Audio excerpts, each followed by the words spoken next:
ہماری لوگوں سے ناراضگیاں ہیں، رشتہ داروں سے، عزیزوں سے، محلے داروں سے، کاروباری لوگوں سے، سیاسی اور دیگر ہماری ناراضگیاں بن جاتی ہیں۔ ہم اگر دیکھیں کہ ہمارے جو ناراض لوگ ہیں، جن سے ہم ناراض ہیں یا جو ہم سے ناراض ہیں، تو ہم کہیں گے کہ یہ کاروباری وجہ سے ناراضگی ہوئی ہے، یہ رشتہ داری کی وجہ سے ناراضگی ہوئی ہے، یہ محلے کی وجہ سے ناراضگی ہوئی ہے، یہ فلاں فلاں فلاں فلاں۔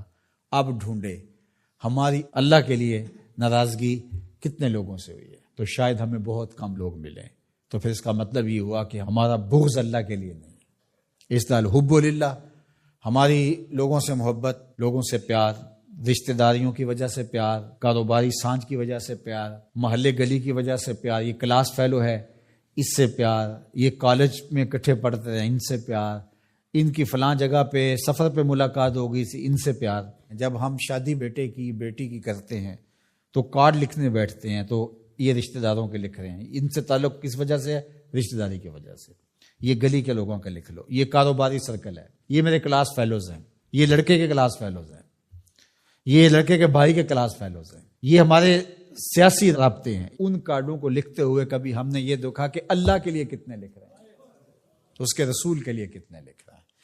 اگر ہم یہ دیکھیں تو پھر ہمیں مبارک ہو، اور اگر ایسا کوئی بھی نہیں، ہماری دوستیوں کے سبب اور ہوتے ہیں، اور ہم کہتے ہیں ایمان کا مزہ نہیں آیا، ایمان کا سرور نہیں آیا، کہتے ہیں جتنا گڑ ڈالو گے اتنا ہی میٹھا ہوگا، تو تم نے گڑ ہی نہیں ڈالا تو اس پھیکے سے کیا مٹھاس آئے گی؟ تو یہ گڑ تو تم نے ڈالنا تھا۔ احب الاعمال کا، افضل الاعمال کا، الحب فی اللہ والبغض فی اللہ، تمہاری لوگوں سے محبت بھی اللہ کے لیے، تمہاری لوگوں سے دشمنی بھی اللہ کے لیے۔ اللہ اکبر۔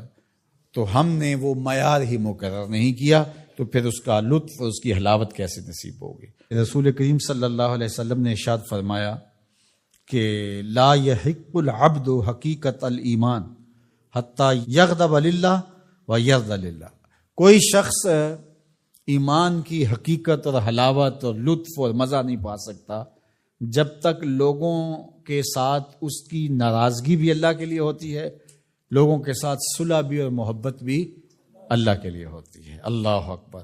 فَإِذَا فَعَلَ ذَلِكَ اسْتَحَقَّ حقیقت، اور اگر کوئی شخص ایسا کر لیتا ہے، اس سے اس کی لوگوں کے ساتھ محبت اور نفرت کا معیار، اللہ کے لیے محبت اور نفرت ہے معیار یہ ہے، تو پھر وہ حقیقت ایمان کا نور پا جاتا ہے۔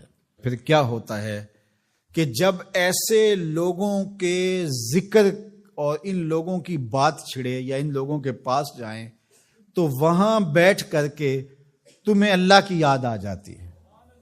اور پھر دوسری بات ہے، جب تم اللہ کا ذکر کر رہے ہو، اللہ کا ذکر کرتے کرتے ان لوگوں کی یاد آ جاتی ہے، یعنی ذکر الہی میں یہ یاد آتے ہیں اور ان کی یاد میں رب یاد آتا ہے۔